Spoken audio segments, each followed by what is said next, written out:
Bon, alors je vais pouvoir démarrer. Donc bonjour à tous et merci Nicolas pour cette introduction. C'est vrai que le film là a bien fait la transition, ceux qui ont pu le regarder ce midi pour présenter un petit peu justement les services aussi écosystémiques rendus par ces vasières, hein. Donc, on va parler, c'est dans la première demi-heure, donc on va faire une présentation à trois têtes, hein, c'est pas un hydre à trois têtes, c'est une présentation à trois têtes, hein, donc moi-même et puis Arnaud Huguet et Samy Swissy.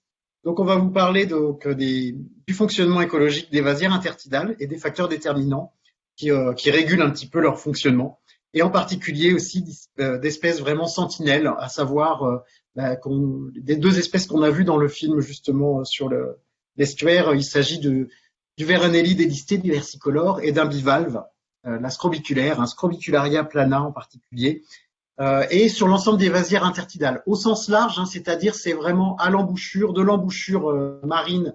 On ne remonte pas jusqu'au barrage de Pose dans nos études, mais c'est vraiment l'ensemble des zones qui sont soumises hein, quotidiennement à un cycle de marée, à un découvrement régulier à une échelle chronique quotidienne. Et donc dans ces secteurs, eh bien, il y a toute une mosaïque hein, effectivement de biotopes, dont des vasières et qui s'ensablent. Hein, une problématique actuelle, c'est effectivement beaucoup d'ensablement de ces zones-là. Donc tous les secteurs, même par exemple Honfleur, hein, la zone sud qui est très sableuse évidemment, est un estran sableux, mais globalement on rassemble en fait dans le terme de vasière intertidale l'ensemble des estrans finalement qui sont soumis même à des effets de turbidité liés au fonctionnement de la Seine. Donc effectivement, sur ces vasières intertidales, parmi les services écosystémiques, donc le film montrait bien vraiment justement l'intérêt multiple et le rôle vraiment de nourricerie et le rôle de richesse productive de cet estuaire. Donc il y a bien sûr des services de production et de soutien trophique, on va dire, à l'alimentation, même de poissons par exemple, et de support à l'ensemble de la biodiversité par tout simplement l'alimentation. Mais il y a également, bien sûr, des services culturaux, hein, la chasse, la pêche, hein, tout en fait partie, hein, mais d'autres activités récréatives. Nous, on s'intéresse plus particulièrement à des services de régulation, c'est-à-dire vraiment des services de fonctionnement biologique, hein, et on peut citer hein, des services célèbres sur le fonctionnement de ces vasières. C'est notamment un rôle vraiment d'épuration de l'eau, d'amélioration de la quantité, de la qualité de l'eau, pardon, de rôle de régulateur, même par exemple de réduction de concentration en nitrate, hein, que peut jouer le rôle vraiment de pompage d'une vasière intertidale, mais également par la présence de filtreurs et un rôle de filtration et de rétention de la vase, il y a un rôle de diminution de la turbidité, qui permet également de réguler finalement même des concentrations en nutriments associés ou même de micro-organismes hein, ou de polluants. Et puis il y a également des rôles peut-être un peu moins connus hein, de régulation aussi sédimentaire hein, de ces vasières, bien sûr, et des processus physiques très importants. Et la biologie peut y contribuer également, hein, et notamment dans la lutte contre l'érosion, un rôle important. Par exemple, on va vous parler de cette annélide édistée diversicolore ou de biofilms microphytomatiques qui peuvent biostabiliser, c'est-à-dire renforcer la cohésion d'un sédiment et du coup mieux lutter, ce qui peut aider à mieux lutter par des processus naturels contre des effets érosifs. Donc on va vous parler du projet Sentinelle. Donc ce sera Samy Swissy qui va prendre la parole juste après, enfin après Arnaud en fait, sur le fonctionnement des écosystèmes. Donc ce projet Sentinelle hein, qui vient de se terminer, dont le titre, hein, je le dis tout de suite, hein, c'est le fonctionnement des écosystèmes de l'embouchure de l'estuaire de la Seine à travers une étude interdisciplinaire qui cible à la fois le zooplancton et le macrozoobenthos. Et parmi les deux espèces sentinelles, hein, il y a notamment les deux espèces dont j'ai parlé tout à l'heure, Edisté diversicolore et Scrobicularia plana. Donc vous voyez ici les différentes équipes qui ont interagi hein, sur ce travail, et Samy vous le présentera. Il y a vraiment un état de santé des populations, de ces deux populations des espèces sentinelles qui ont été vraiment très bien suivies dans ce projet pendant 3 ans, et également une approche à plus long terme, une approche habitat, de chercher comment l'ensemble de cette communauté peut évoluer sur des échelles même de 30 ans, par une approche plutôt habitat physique. Et puis le projet Farsi. Donc je vais commencer à vous présenter le projet Farsi que l'on a coordonné à deux avec Arnaud Huguet, qui va prendre la parole juste après moi. Donc il y avait 12 équipes, hein, donc vous voyez ici les différents logos des différentes équipes qui ont interagi au niveau national pour faire vivre ce projet pendant 3 ans. nous nous sommes intéressés vraiment à des problèmes de productivité microphytomatique et de processus biogéochimiques dans ces vasières, sur ces habitats intertidaux, au sens global. Même des zones très sableuses ont été étudiées, et en lien bien sûr avec la dynamique sédimentaire. Et puis on a fait un focus très spécifique sur le rôle aussi de ces ingénieurs d'écosystèmes, c'est-à-dire des espèces appartenant ici en l'occurrence à la faune, qui peuvent vraiment jouer un rôle régulateur dans les services écosystémiques, comme ceux que je vous citais tout à l'heure. Donc ces rôles d'ingénieurs d'écosystèmes, c'est la bioturbation, des espèces dites bioturbatrices qui peuvent réguler ou modifier les propriétés de leur habitat physique, pour mieux y vivre en particulier. Et puis, on finira par regarder un petit peu les implications pour des enjeux un peu de modélisation et d'orientation opérationnelle sur des suivis de réhabilitation des vasières. Donc, les facteurs clés que l'on a, donc c'est vraiment un projet très interdisciplinaire où il y avait des physiciens, des sédimentologues et du M2C, d'IFREMER, d'ICED, qui ont travaillé sur des suivis de terrain et une approche par modélisation. Et puis, beaucoup de biogéochimistes, des gens qui travaillent vraiment sur la matière organique, comme Arnaud, par exemple, et Edith Parlanti, et également des gens à Rennes particulièrement, et au M2C, qui travaillent aussi sur vraiment des flux de nutriments, et en lien, par exemple, avec des relations, des fonctions bactériennes. On a également travaillé beaucoup sur les paramètres microphytomatiques, donc vous voyez paramètres sédimentaires, paramètres biogéochimiques, on a beaucoup étudier les processus d'interaction entre ces deux disciplines, mais également tout ce qui est production végétale de ces biofilms que vous voyez ici qui forment des taches brunes, vertes ou brunes, ça dépend des espèces du cortège qu'on va y trouver. Donc des biofilms qui sont vraiment présents à l'interface au sédiment, auxquels nous nous sommes intéressés en particulier par différentes approches, et puis voir comment ils contribuent, ces biofilms contribuent au réseau trophique pour l'ensemble de la faune, et comment la bioturbation de ces deux espèces sentinelles de faune peuvent réguler également, participer à l'ensemble de ces interactions. Nous avons étudié tout cela par une étude vraiment un tiers, on va dire vraiment une étude de terrain très poussée, suivie à long terme, mais également des expérimentations d'implantation et d'ensemencement de faune dans des cadres que l'on a réalisés en 2018. Couplé à cela, donc ça nous a permis de voir vraiment les processus en interaction. On a isolé certains processus très particuliers en laboratoire pour mieux comprendre aussi ce qui se passe à marée haute, par exemple, ce qu'on ne pouvait pas bien faire sur le terrain, notamment le rôle de la bioturbation sur la régulation des flux à l'interface au sédiment. Et tout cela a alimenté un modèle, donc c'est un modèle vraiment physique qui a été présenté ce matin par Florent Grasso, qui nous a servi de base, et ce modèle a été configuré sur une vasière que l'on a étudiée dans le détail. C'est le modèle Mars 3D qui a été décliné sur un processus vraiment sur une vasière, en particulier une radiale, en associant tous les processus physiques, et on y a intégré vraiment des modules qui décrivent tous les processus biologiques, la production microphytomatique, les processus biogéochimiques, des flux de nutriments en particulier, et du devenir de la matière organique. Juste pour vous montrer, avant de passer la parole à Arnaud tout de suite, pendant ce projet Farsi, nous avons suivi ici, vous voyez, avec l'équipe, c'est Julien Deloffre et Nicolas Lecoq, et qui ont déployé des altimètres Altus pendant un an entier, une année entière sur la vasière. Ce sont les courbes ici, vous voyez, il y a deux sites, c'est les courbes en bleu et orange. Donc vous voyez que globalement ici, eh bien, nous étions sur une zone de la vasière très proche de l'embouchure pour notre suivi, et donc très liée à l'influence marine, très soumises à l'influence marine, pardon, et qui ont subi, vous voyez, pendant la toute première, ça a commencé en février 2018, donc pendant 3 mois de la période hivernale jusqu'en mai, il ne s'est pas passé grand-chose finalement pendant cette période-là, peu d'échanges sédimentaires et peu de dynamique, peu de mouvements sédimentaires. Puis en fait, vous voyez qu'en fait, c'est en fin août et début septembre que l'on a eu vraiment là une érosion. Alors assez limitée, c'est de l'ordre de quelques centimètres seulement, 5 centimètres, vous voyez un peu plus de 5 centimètres.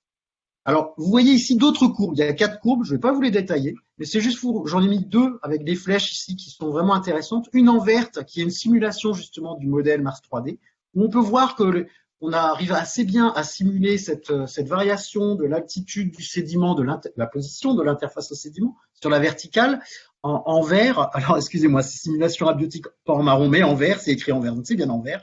Donc là, c'est une simulation abiotique. Si on rajoute, ça avait été fait pendant le projet Barbès, il y a au Gypsy Naval 5, On rajoute des effets déstabilisateurs exercés ou biostabilisateurs exercés par la faune, et notamment ces deux espèces principales, un effet biostabilisateur par Aedes versicolor et déstabilisateur par les scrobiculaires. Bien, vous voyez qu'on s'approche un peu mieux de la réalité terrain de ces suivis altimétriques. Et on arrive donc c'est en fait, en l'occurrence, sur l'année 2018, eh bien, quasiment 50% a priori des processus de variation de cette érosion est lié en particulier à des effets aussi biologiques. Ça dépend des années, il y a des années et des sites également. Voilà. Donc c'est pour vous montrer un petit peu la nécessité vraiment d'intégrer des effets biologiques en plus vraiment des forçages physiques et des facteurs physiques. Je vais passer la parole à Arnaud. Donc parfait. Donc comme le disait Francis, il est important de prendre en compte le rôle biologique et au cours du projet Farsi, via des expérimentations de terrain, nous nous sommes intéressés au rôle des bioturbateurs sur les paramètres clés du fonctionnement des vasières, donc sédimentaires, microphytobenthiques et biogéochimiques.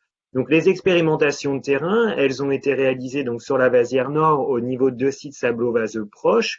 Le site 1 qui est sur la carte ici, donc en haut d'Estran, et le site 2 en bas d'Estran, donc à deux saisons contrastées, en février 2018 et en octobre 2018. Et pour étudier le rôle des bioturbateurs, donc les expérimentations ont été réalisées donc via un traitement naturel, sans rien modifier, et via la pose de cadras, donc qui sont représentés ici. Donc cadre témoin, traitement défauné, donc toute la macrofaune visible a été enlevée, et des traitements enrichis en scrobiculaire, donc QS dans le reste de la présentation, et enrichis en édisté, donc 15 jours avant l'obtention des résultats. Donc on a déterminé dans un premier temps l'effet des bioturbateurs sur le niveau sédimentaire, donc pour les deux saisons.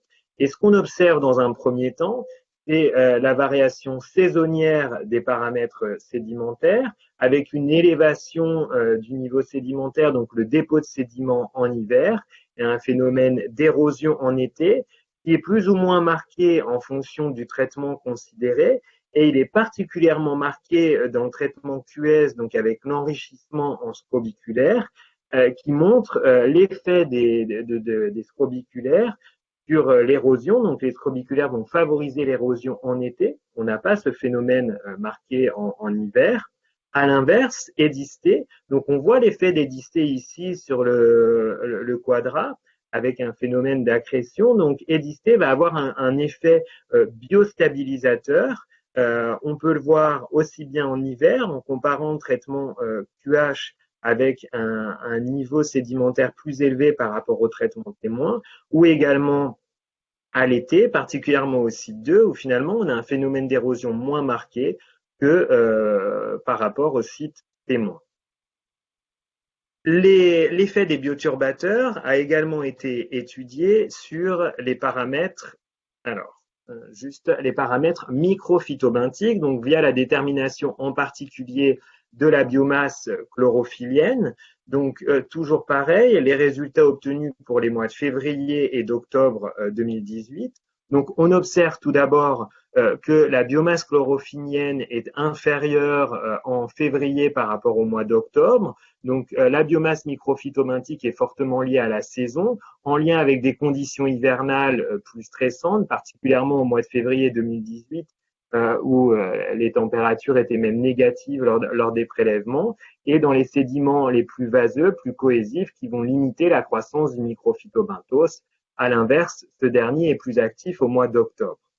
Si l'on regarde maintenant l'effet des bioturbateurs, on peut voir pour une saison donnée, si l'on compare l'ensemble des quadrats, des traitements, on voit que la concentration en chlorophylla est équivalente, donc la biomasse est équivalente quel que soit le traitement, on le voit au niveau des traits rouges, ce qui veut donc dire qu'il y a un équilibre entre la consommation et la production microphytobentique, avec un rôle donc de la faune bentique sur les flux de matière.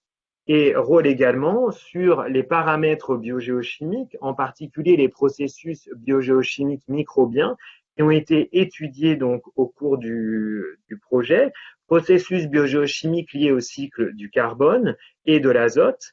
Donc des sédiments ont été prélevés au niveau des différents traitements et ensuite en laboratoire, mis en réacteur en flux continu ou en batch pour déterminer les taux de principales réactions liées au processus biogéochimique, donc réduction des nitrates, production d'ammonium ou production de dioxyde de carbone en lien avec la minéralisation de la matière organique. Et donc, si l'on compare tout d'abord les taux des différentes réactions d'une saison à l'autre, on voit que ces taux, que ce soit pour la réduction des nitrates, la production d'ammonium ou la production de dioxyde de carbone, ils sont toujours plus élevés en octobre par rapport au mois de février, donc en lien avec l'effet saisonnier.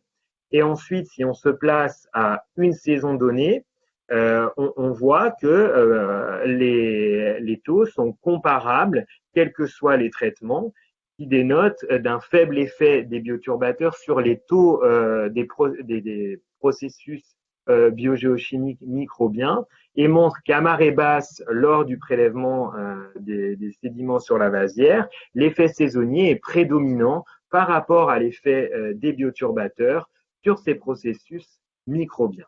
Donc ces processus microbiens, ils sont fortement liés à la qualité et à la quantité de la matière organique.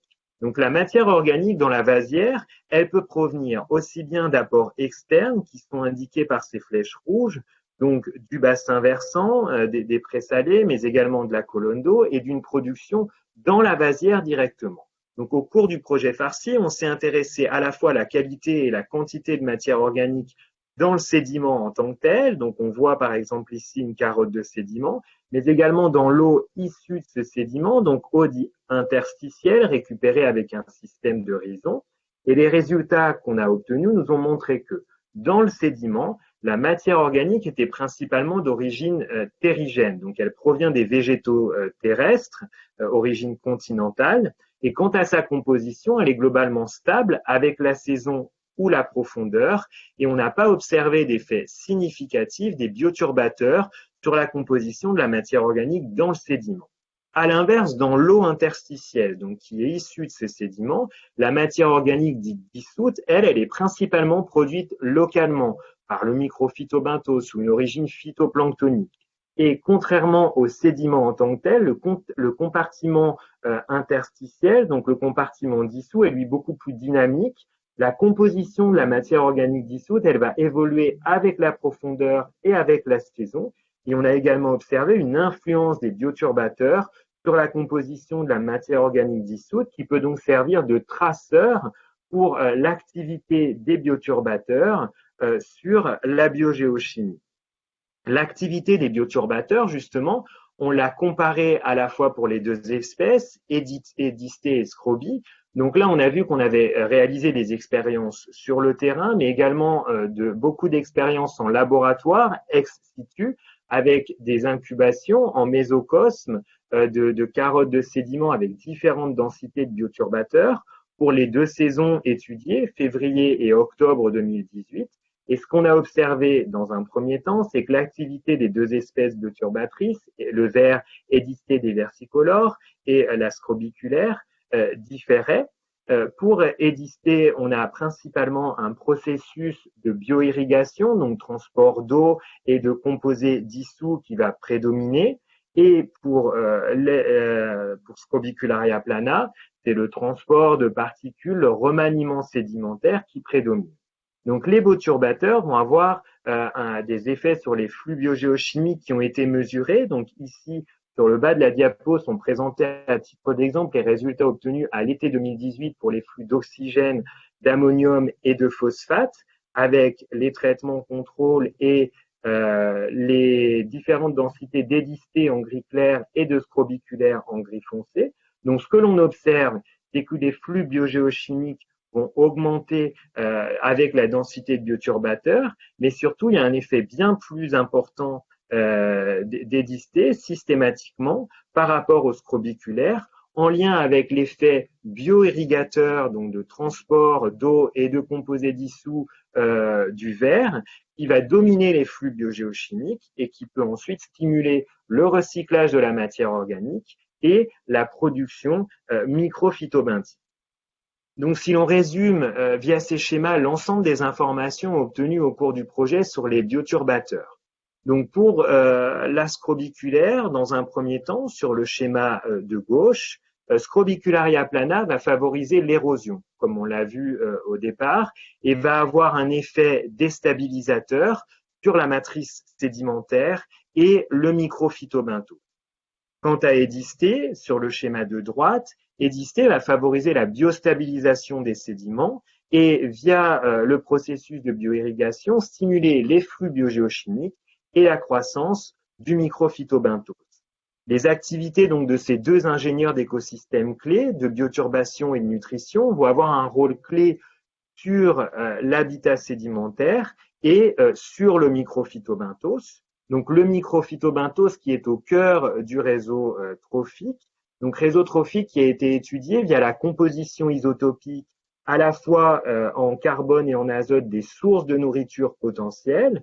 Donc la matière organique sédimentaire ici en rouge. Donc comme on l'a vu, cette matière organique sédimentaire, elle est principalement d'origine terrigène, et le microphytobenthos en vert. Donc les consommateurs, ce sont les bioturbateurs, Édisté et scrobiculaire notamment. Donc leur composition isotopique se rapproche de celle du microphytobenthos, ce qui implique que le microphytobenthos va être la principale source de nourriture pour la macrofaune benthique. On a également acquis des éléments de connaissance sur le positionnement trophique de la méiofaune, constituée à 95% de nématodes. Et ce qu'on a observé, c'est que la composition isotopique en carbone, notamment de la méiofaune, était également plus proche de celle du microphytobenthos, qui constitue donc la principale source de nourriture à la fois de la méiofaune et de la macrofaune benthique. Donc ça veut dire que même si dans le sédiment, on trouve principalement une matière organique qui provient des végétaux terrestres, la méiofaune et la macrofaune benthique vont se nourrir de ressources produites localement, et cela démontre réellement le rôle très important de la vasière pour la faune benthique, qui va produire localement les ressources trophiques nécessaires. Et donc la faune benthique, Samy va vous en parler maintenant plus en détail pour vous présenter les résultats obtenus au cours du projet Sentinelle.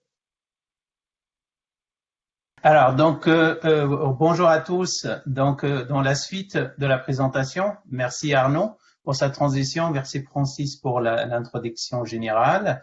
Donc, on va se focaliser sur la macrofaune et une partie du travail de Sentinelle, et on va aller directement aux trois principaux objectifs qui ont été posés initialement: la compilation et la synthèse des données de suivi à long terme, notamment des suivis faits chaque année à la saison automnale par la cellule de suivi de littoral normand et la maison de l'estuaire, la modélisation et la cartographie de ces habitats en se focalisant toujours sur deux espèces sentinelles, maintenant on les connaît bien, Édisté et Scrobicularia, et plus le suivi aussi spatio-temporel. Ça, c'est le travail in situ qui est fait essentiellement par les équipes de MMS d'Angers et le log de Wimereux. Alors, je commence par ce suivi in situ qui avait pour objectif de bien étudier la dynamique de population et l'état de santé de ces deux sentinelles et avoir des données de référence qu'on a souhaité comparer aussi avec des données en fait acquises il y a plusieurs années. Donc, on a des facteurs abiotiques classiques pour le macrozoobenthos, granulométrie, salinité et aussi pigments synthétiques. Après, des indicateurs au niveau de l'échelle de la population, comme la densité, mais aussi la biomasse, et surtout la structure de cette population en termes de cohortes et leur évolution. À l'échelle individuelle, on a fait aussi des suivis de la taille, du poids, de l'allométrie, des indices de condition, mais aussi de la reproduction sous forme de gamétogenèse ou des indices classiques de fécondité. Mais aussi les réserves énergétiques, notamment glycogène et lipides, qui peuvent être des biomarqueurs, mais en même temps, ils peuvent nous indiquer aussi le cycle de reproduction. L'approche trophique a été présentée. En fait, c'est des données communes aux deux projets sur le positionnement de ces deux espèces sentinelles. Alors, tout à l'heure, en fait, Arnaud a présenté les suivis qui sont faits au niveau de sites entre les radiales 3 et 5. Alors, je vais en parler après des radiales de suivi annuel. fait sur le long terme. Donc c'est un site commun qui a été suivi par les deux projets. Mais dans Sentinelle, on a ajouté aussi un site au niveau de la radiale 8 parce que c'est différent, un peu plus vaseux, mais aussi parce qu'on a des données historiques pour pouvoir faire aussi des comparaisons rigoureuses. Alors, je vais faire un tableau synthétique après, mais je vais vous montrer un peu le suivi. Par exemple, au niveau des densité des versicolores, si on s'intéresse à la densité, donc on va voir ici une évolution tout au long du mois de l'année 2018, entre février et décembre, avec un suivi beaucoup plus régulier qui va nous donner un cadre saisonnier assez fin. Et on voit tout de suite une variabilité temporelle et aussi une variabilité spatiale avec une densité beaucoup plus élevée au niveau de la radiale 8 ici, comparé au site de référence qu'on a utilisé dans les deux projets.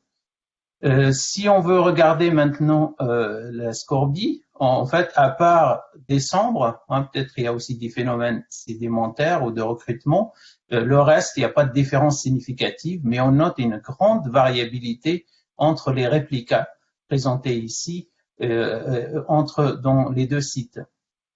Donc, ces données-là, plus les analyses qui ont été faites au laboratoire, notamment à Angers, ont permis d'avoir pas mal de paramètres. Là, je fais juste une illustration que les données de la taille des édistés, en fait, les tailles standards, les L3, pas la taille totale, permettent de faire un suivi des cohortes, ils permettent de décortiquer la dynamique de recrutement et d'avoir un bilan de dynamique de population de l'année 2018 d'une façon très fine.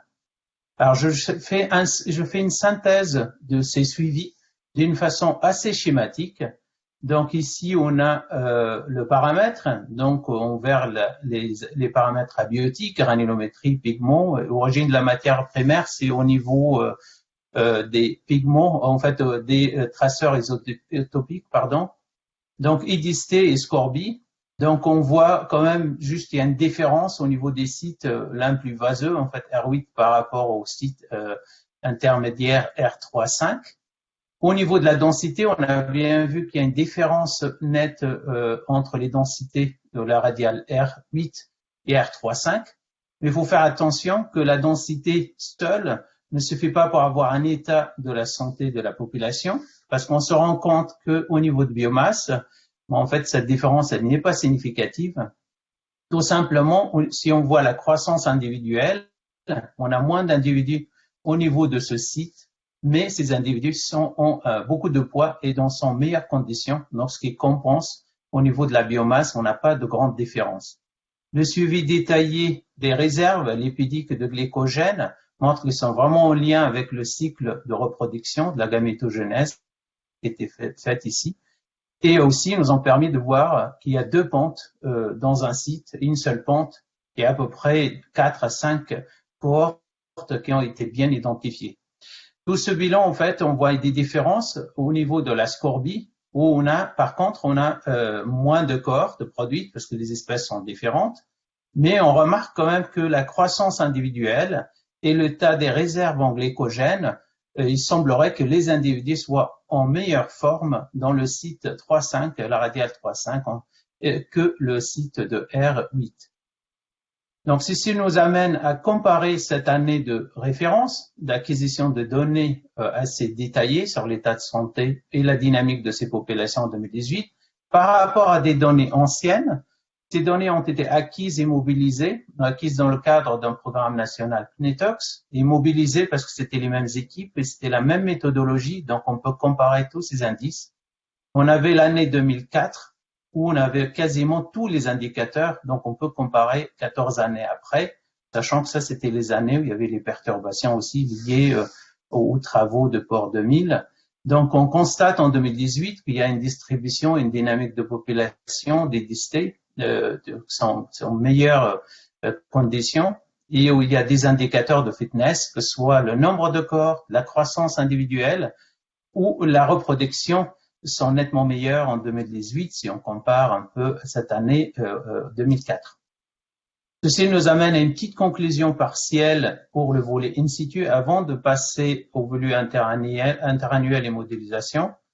Donc, on a des données de référence, c'est pas référence au sens directive environnementale, mais au moins une année complète, on a un suivi simultané de ces deux espèces sentinelles dans la vasière. On voit aussi que l'état de la population des décès diversicolores, au moins dans la radiale 8, est en nette amélioration parce qu'on a une référence historique. Ces données sont utiles en fait parce que si on veut faire de la restauration ou des travaux, on peut toujours revenir après quelques années et essayer de comparer les mêmes indicateurs avec la même méthodologie, voir l'évolution, mais surtout pour la modélisation, si on veut faire aussi des bilans au cours de cette année 2018. Certains paramètres biométriques sont faciles en fait à intégrer dans un suivi opérationnel type long terme, comme le suivi fait chaque année dans la réserve par la cellule de suivi de littoral normand au niveau de la macrofaune benthique. Alors, ceci me permet de faire la transition donc de ce suivi qui se fait uniquement pendant une seule saison, en septembre ou octobre, l'automne. Donc, on n'a pas le suivi saisonnier comme on a fait en 2018. Mais ça me permet de faire cette transition où on peut...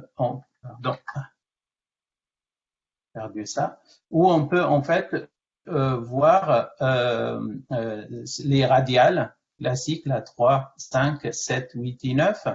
Chaque point, c'est le point de la radiale. J'ai essayé de le représenter ici, en fait, où on a la radiale 1 qui a été abandonnée après, en fait, dans le suivi à partir de 2004. Mais on va se concentrer sur les radiales de 3 ici à la radiale 8 ou 9. Donc, chaque point ici, ça représente un assemblage d'espèces qui a été identifié par des méthodes statistiques où il y a vraiment la probabilité, on corrige, chaque point correspond à un assemblage donné d'espèces de macrophones. Donc, on a identifié statistiquement 6 assemblages. Donc, sur le long terme, entre 2000 et 2016, si on veut voir la répartition spatiale, on va trouver vraiment une bonne ségrégation de radiales 3, 5. Et sur les autres radiales, il y a vraiment une séparation nette. Il y a 2 stations qui restent quand même, qui dépendent de l'autre groupe. Mais ce qui est intéressant dans cette étude, c'est que ça nous a permis de voir que les assemblages ont évolué dans le temps. Et on a vraiment 3 périodes très marquées, 2000-2004, 2005-2013 et une période un peu plus récente, 2014-2016. Mais on a des données jusqu'à 2018. Mais cette analyse a été faite au début du programme Sentinelle. On a vu ce matin avec la présentation de Florent Grasso qu'on a quand même aussi des changements majeurs hydrologiques. Donc, il va falloir aller chercher en fait ces grands changements que la macrofaune se développe mieux dans les années récentes que ces années-là où le débit était très faible. On est en train de chercher les explications en croisant d'autres données environnementales. Alors, si je fais un petit zoom sur la différence entre ces assemblages, ça c'est numéro 4, c'est arbitraire, et ça c'est numéro 6, mais c'est représentatif de tous les points de la même couleur. Donc, si on va faire un zoom sur ces assemblages représentatifs de époques récentes, on va voir que ici, cette composition, ce profil d'espèces d'abondance moyenne sur toute la période d'étude, l'assemblage 4, c'est essentiellement Idisté diversicolore, mais on va retrouver aussi la scorbie. Et l'autre assemblage, c'est la première espèce la plus dominante, c'est le Corophium. On l'a entendu ce matin, son rôle aussi dans la présentation du projet CAPES. Mais en général, on va trouver ces espèces-là, la couleur montre qu'il est caractéristique surtout de l'assemblage jaune ou rouge, que je ne présente pas en détail ici, mais on a ces 5 espèces ou 6 espèces qui sont très importantes et leur répartition, leur rôle, leur dominance va changer d'un assemblage à un autre. Donc, ces données à long terme nous ont permis aussi d'aller plus loin, d'extraire des données, une base de données intéressante de ces 2 espèces sentinelles et d'avoir aussi des données de moyenne de classe de granulométrique au pourcentage de base. Et on a aussi profité de la disponibilité des données, notamment à la fin de l'été dernier, 2000, de l'essai de projet ARES, que Florent Grasso a présenté, cette série de données de simulation rétrospective des années 2005 à 2018 qu'on a utilisées pour extraire des données de salinité, température. Tension sur le fond, c'est un bon proxy, comme on va le voir de la pression sur le fond. Il y a un lien aussi avec la granulométrie et aussi le temps d'immersion. Ce sont les paramètres qu'on utilise souvent pour caractériser les habitats physiques des organismes benthiques. On a ajouté par télédétection l'indice NDVI calculé par imagerie satellitaire. Alors, on a essayé d'extrapoler la méthodologie déjà développée dans ZooGlobal sur la recherche des habitats et des estimations des densités des copépodes par rapport à des facteurs structurants comme la température et la salinité. Mais on a adapté aux paramètres les plus significatifs pour ces deux espèces sentinelles benthiques et on a essayé de faire une approche comparable et l'adapter par rapport à ce qui se fait dans la bibliographie. Alors malheureusement, la grande variabilité de données nous a imposé en fait à faire un découpage temporel. Par exemple, à voir les années 2005-2013, on voit la densité des densités faible, elle augmente ici, mais cette grande variabilité nous a empêché de faire au moins statistiquement un habitat cohérent et quantitatif sur la densité moyenne. Donc, si on prend un exemple pour illustrer tous ces modèles, on en a fait plusieurs. Donc, on peut arriver à modéliser la densité moyenne, par exemple, de la première période, ici, qui est relativement stable, en fonction des facteurs physiques ou un DVI, qui est plutôt facteur biologique, c'est l'indice de végétation. Donc, c'était la tension sur le fond, la vase en pourcentage et un DVI et leur interaction. Ce sont les principaux facteurs qui ont expliqué la variation de la densité des densités des versicolores avec 85,4% de pourcentage de variabilité, ce qui est assez exceptionnel pour des densités d'organismes benthiques. Alors, après, on a fait une validation, et ça s'était fait à chaque fois qu'on a pu faire une approche quantitative entre des données observées et des données modélisées en log. C'est une bonne validation. Et on a cherché à créer un lien entre la tension sur le fond, parce qu'on a la chance avec le Mars 3D d'avoir des cartes avec des pixels, une bonne résolution, alors que les données de granulométrie sont des données ponctuelles et ne nous permettent pas d'avoir des cartes fines. Donc, on a trouvé des relations entre ce proxy, ce qui sort du modèle Mars 3D, et la granulométrie ici, en pourcentage de base, avec une belle relation qui nous a permis en fait d'aboutir à une cartographie sous forme de SIG. Par exemple, ici, l'exemple d'octobre 2013 avec une carte qui est vraiment très fidèle, qui est proche des abondances réelles qui ont été observées dans ce suivi de 2013.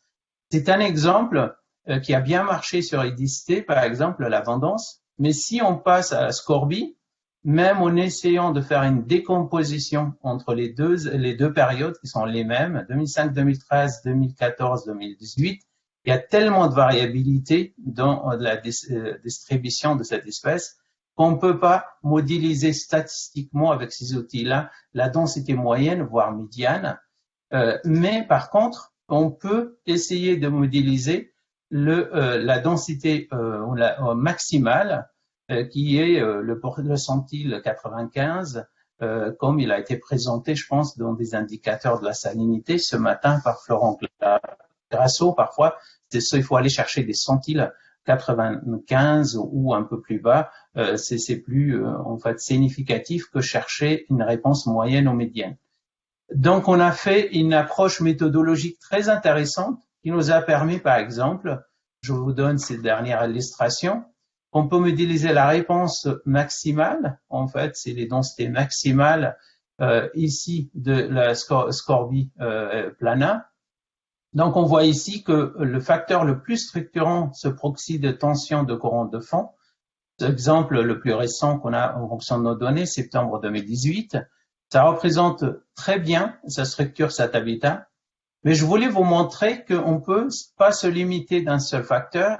Donc, on peut faire une approche où, en utilisant des contraintes, par exemple, on va supposer que chaque facteur physique donc va nous donner des classes et que chaque espèce va être associée à des fenêtres de valeur préférentielles. Plus elle s'éloigne de ces fenêtres préférentielles, plus en fait, il va y avoir une contrainte sur son habitat et sa densité va diminuer. Si je vous donne la salinité, qui n'est pas vraiment le facteur le plus structurant ici, on voit que tout est rouge. En fait, il y a peu de contraintes imposées par la salinité en comparaison, par exemple, au contexte forçage ou sédimentaire. Et l'NDVI, c'est un facteur qui sort souvent statistiquement, mais pareil, il n'impose pas beaucoup de contraintes.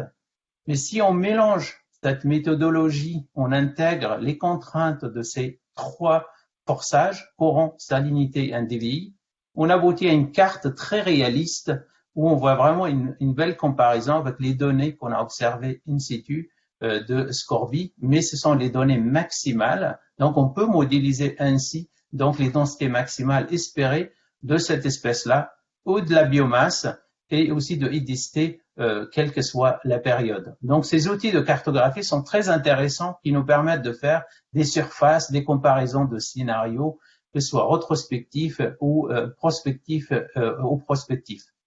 J'arrive à la fin de cette partie de la présentation avant de laisser la main à Francis. Donc, on a une conclusion partielle que la description de la variabilité spatio-temporelle était intéressante. Les assemblages évoluent dans le temps, sont relativement stables par période. Et on a l'impression qu'ils se portent beaucoup mieux à partir de 2014. Et ceci est lié vraiment au forçage hydrosédimentaire, notamment au régime hydrologique. On n'a pas encore fait le couplage avec la qualité alimentaire en microphytobenthos, mais je pense qu'il y a des choses aussi à creuser pour chercher ce découpage qu'on le voit dans différentes présentations. Donc, le contexte sédimentaire est très intéressant. C'est un facteur très structurant. Là, on n'apporte rien du tout, mais on le reconfirme à toutes les échelles. Donc, il faut bien l'étudier et intégrer ça dans nos approches de modèles.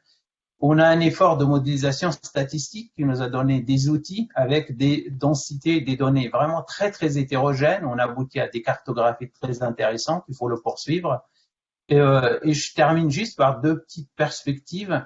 C'est qu'on a remarqué que la croissance individuelle qui nous donne aussi le suivi des cohortes, c'est un facteur qu'on peut intégrer pour des suivis aussi réguliers et opérationnels.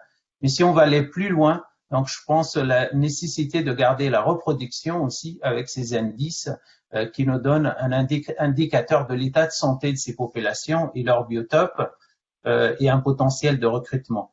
Donc, je vous remercie pour votre attention et je repasse la main à Francis pour conclure cette session sur la vasière ou les vasières intertédales. Merci, Salut. Je vais essayer juste de terminer assez rapidement parce que je crois qu'en fait on met trop de temps. Donc j'ai quelques petits schémas bilan finalement pour faire un petit peu le bilan et de ce fonctionnement des vasières d'un point de vue sédimentaire, mais également biogéochimique et trophique. Et je terminerai par un bilan aussi sur les réponses des communautés benthiques facteurs physiques. Donc d'abord, d'un point de vue fonctionnement sédimentaire, pour faire un schéma très simple, c'est aussi un résultat d'hypothèse et de différents résultats des projets farcis, mais aussi Barbès avant. Vous pouvez y voir finalement que, hop, pas grand-chose. Est-ce que vous voyez bien? Excusez-moi. On voit ta présentation, oui, vas-y, c'est bon. Ok, donc d'abord, si on regarde le budget sédimentaire, positif si on va dans le sens d'une sédimentation qui fait augmenter le niveau de l'interface au sédiment ou une érosion qui ferait baisser, eh bien effectivement, on va avoir d'abord des processus physiques, bien sûr, qui sont majoritaires et qui jouent un rôle d'effet direct. En relation aussi avec le climat, c'est intéressant de mettre ça en perspective. Par exemple, s'il y a vraiment beaucoup de précipitations et une forte turbidité dans la colonne d'eau, lié à un hiver, on va dire, très pluvieux, eh bien, cela peut engendrer finalement une augmentation et une accrétion sédimentaire et inverse, si à l'approche de l'embouchure marine du fleuve, du côté marin, on a vraiment beaucoup de vagues, et selon également les directions de ces vagues et leur intensité, liées au vent également, mais aussi la conjonction avec des courants de marée qui peuvent être importants en grand coefficient. Donc, s'il y a les deux à la fois, on peut avoir vraiment des processus d'érosion qui vont faire diminuer, bien sûr, le niveau sédimentaire dans la dynamique morpho-sédimentaire. Les processus biologiques, eux, vont presque prolonger cet effet direct de manière un peu plus indirecte et ils peuvent jouer en fonction d'équilibre de ce qui se passe dans la communauté benthique en y intégrant aussi le microphytobenthos. On peut avoir des processus qui peuvent soit stabiliser, soit déstabiliser, en fonction notamment de la dominance de l'hédisté par rapport à l'ascrobiculaire. Elles cohabitent bien ensemble, mais elles ont des rôles vraiment antagonistes. Donc s'il y a vraiment des conditions qui favorisent l'une ou l'autre des espèces, et en fonction des conditions également, des interactions avec le reste de la matière organique ou du microphytomatose, eh bien ça peut aller dans un sens ou dans l'autre. Et on a l'impression, c'est ce qui s'est passé en 2018, que quand il y a un effet de vent, même en été, eh bien il peut y avoir chose qui favorise l'effet de la scrobiculaire, qui elle va continuer et faire perdurer un petit peu cet effet et l'accentuer. Donc les effets d'érosion, de déstabilisation par la scrobiculaire ont souvent lieu suite déjà à un premier coup de vent, et ça va finalement encore amplifier cet premier effet par une réponse biologique qui vient continuer l'effet physique. C'est un peu pareil dans l'autre sens, c'est-à-dire que s'il y a un début de stabilisation et de sédimentation, ça va favoriser le développement d'un biofilm de microphytomatose, et donc la présence de hédistés qui sont vraiment presque en synergie sur ces effets biostabilisateurs. Et là aussi, ça va largement renforcer ces effets d'augmentation du niveau sédimentaire, donc des effets de stabilité. Et donc, sur cette dynamique sédimentaire, moi, je pense c'est mon sentiment en tout cas, mais que c'est très sensible, bien sûr, à des facteurs physiques, les vents, les vagues, en termes d'intensité et d'orientation et de saisonnalité, bien sûr aussi, et également tout ce qui est relatif à la forme du bouchon vaseux, la turbidité dans le bouchon vaseux et les apports en lien avec la dynamique en amont du bassin versant. Et donc lié beaucoup aux précipitations. Donc la température, elle ne semble pas jouer un rôle complètement essentiel sur cette régulation sédimentaire. Par contre, il y a également aussi, s'il y a des effets de vent, de vagues, beaucoup de vagues, ça va déstabiliser la biomasse du microphytomatose, c'est très bien connu cette dynamique, et donc il peut y avoir également des réponses biologiques en lien aux facteurs physiques. On regarde cette fois plus d'un côté biogéochimique, les cycles de la matière et de l'énergie. Si on remet ces facteurs précipitation, vent et vagues et température cette fois, qui va jouer un rôle plus important, je pense ici, tous liés de différents facteurs climatiques finalement. D'abord, je tiens à dire que pour que le système, on a l'impression dans les résultats de Farsi en tout cas, que c'est la matière organique entrante, on le voit bien dans les simulations par modèle, pour qu'il y ait une matière organique entrante, et notamment celle d'origine phytoplanctonique a l'air très très dynamique et très vite finalement intégrée dans les cycles de la matière dans le sédiment. Et notamment, on va avoir toute l'activité de la boucle microbienne qui va jouer bien sûr sur la régulation ici vous voyez, des flux d'oxygène, de nitrate, d'ammonium, de phosphate à l'interface au sédiment, tous ces flux de nutriments liés vraiment à la dynamique de la matière organique. Et c'est la matière organique plutôt d'origine justement du phytoplancton sédimenté qui va très vite participer à des cycles courts de la matière pour pouvoir alimenter ces éléments. Alors que la matière organique un peu fossilisée, historique et réfractaire semble peu participer, ou alors de manière beaucoup plus à long terme.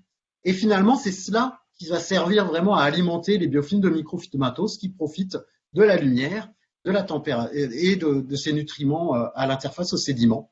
Et le rôle de la faune, finalement, eh bien, s'il y a un peu plus de faune ou un peu moins de faune, ça ne joue pas tant que ça sur les stocks, c'est ce qu'on a montré tout à l'heure avec Arnaud, c'est plutôt sur les flux que cela va jouer, et également sur les flux à l'interface au sédiment sur la biogéochimie. Et donc finalement, il y a un processus un peu autorégulateur avec une forte résilience apparemment. Si la physique laisse venir un petit peu, favorise les espèces clés de cette faune, eh bien elles vont elles-mêmes contribuer à leur propre croissance en stimulant les biofilms microphytomatose et en stimulant les flux à l'interface au sédiment. Et donc c'est elles-mêmes les premières à profiter de leur propre activité de bioturbation. Voilà un schéma un peu complexe. Et ils sont très sensibles, je voulais le montrer ici, il y a vraiment, la température joue un rôle essentiel, il me manque des flèches, notamment les activités microbiennes, microphytomatiques et la faune, tout ça est très à la régulation par les facteurs thermiques, qui peuvent être très stressants en été, pendant une période de canicule, la température peut monter jusqu'à 50 degrés sur une vasière en réalité, à l'interface au sédiment. Donc on a vraiment bien fait un bel effort avec Florent Grasso et Bénédicte Touvenin pour mieux intégrer ces facteurs de régulation thermique. Voilà, alors, je vais peut-être m'arrêter là, parce que là je suis en train d'exploser complètement le temps. Je peux conclure juste une minute, éventuellement?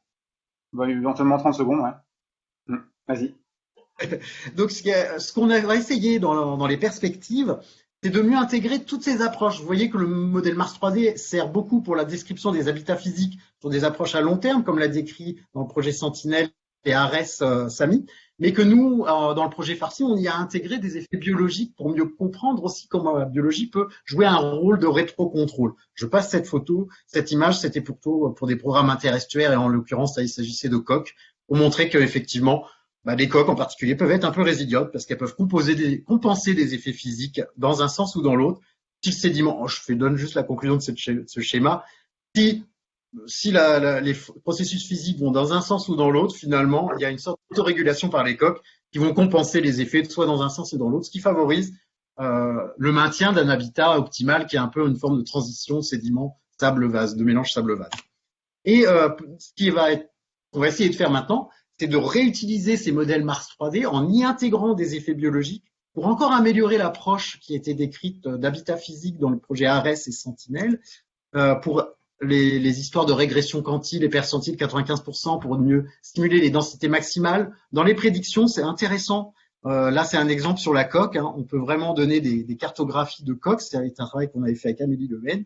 Et dans le projet Melting Pot, on va essayer vraiment de mieux intégrer l'effet que les communautés biologiques peuvent, la bioturbation, les effets biogéochimiques sur le microphytobenthos, sur la bioturbation et l'érodabilité. Est-ce que ça aide finalement à ajouter de la résilience et à faire que ces espèces vont peut-être mieux résister même au réchauffement climatique. Donc voilà les enjeux. On approche tout ensemble maintenant pour aller encore plus loin dans les prédictions. Merci et désolé, on a un petit peu explosé. Merci.